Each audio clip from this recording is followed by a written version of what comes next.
This question is more personal. Can each of you give us any example of how you have contributed to a better world, or perhaps narrate an experience that has transformed your own outlook on life and the need to act sustainably?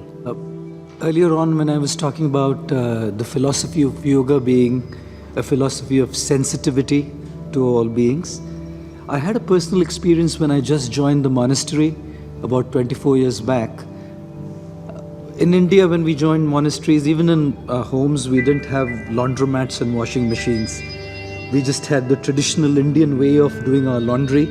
We would have detergent in water and we would soak the clothes for about 30 minutes. And then after 30 minutes, we would rinse them in another bucket of clean water. That was just how we did it. So I came to a monastery, obviously, and we didn't have a laundromat. And up until then, I was 21 when I joined the monastery. Up until then, the laundry was always done by my mom.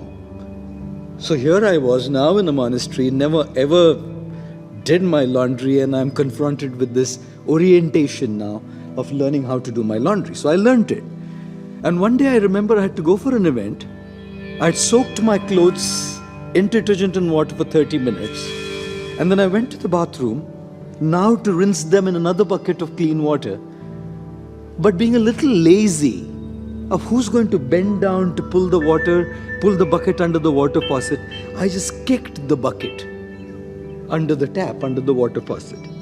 And then I heard a voice of someone from behind me asking me, "What are you doing?"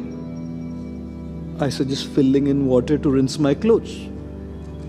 This elderly monk said to me, "Oh, I can see that, but what are you doing?" I said, I'm just rinsing my clothes." He said, "I can see that, but what are you doing?" Being a little shocked at the way he was bringing this up, I said, "What are you hinting to?" He asked me, "Why are you kicking the bucket?"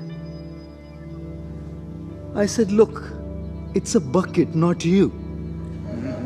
Why are you so concerned and why are you so bothered about just a bucket, right?" You know what he told me?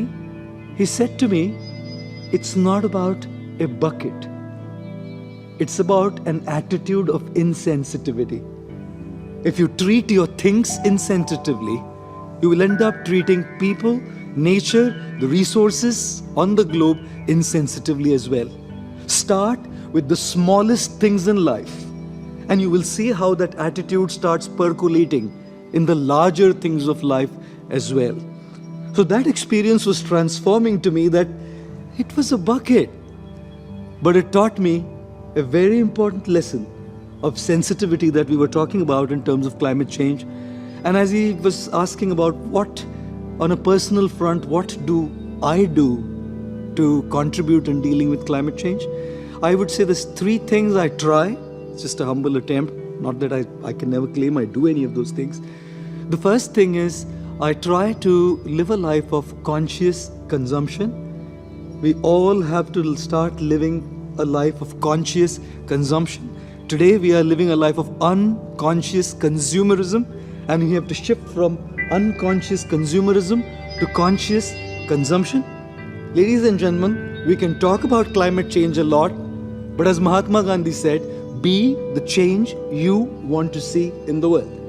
And which is why we need to live by conscious consumption.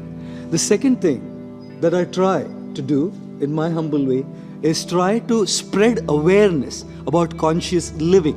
If we cannot spread awareness and educate people, we're only talking. We have to make this awareness go to every person in the world. And the one thing that takes it to the world today is social media. Recently we made a video on environment, and we spoke about conscious living and conscious consumption so that awareness spreads. So conscious consumption, awareness of conscious living, and the third, which is a proposal that I have and we are working on it, is conscious production.